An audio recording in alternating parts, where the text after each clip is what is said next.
I really dislike engraving. It's kind of rage inducing for me. I don't like making a composition and then having to wrestle with the program just to get 4 bars of piano in. And I was like, well, this isn't going to work because this is too messy. And so I thought there's got to be a way to make a template, and I'm going to show you how to do that really fast. The end result will be blank sheet music that's really clean that you can hand write your notes on, and it'll work really well for you. So to get my template workable for writing things in with pencil, I've got to select all. So I just do Control A, it selects everything. Then I go to Format, Style. Then I have to come down and select Measures and minimum measure width.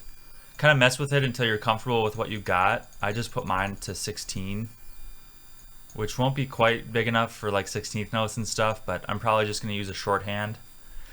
Okay, so I can press OK, and now I've got slightly wider measures. The other thing I have to do is I have to make everything invisible so these rests don't print, and that's actually really easy. You just do Control A to select all of it, and then press V, and it's going to be invisible. And then you can go ahead and do your printing or send it to PDF. The result after those 2 easy steps will be that. So you can just have a nice clean, you know, it's way better than blanksheetmusic.net.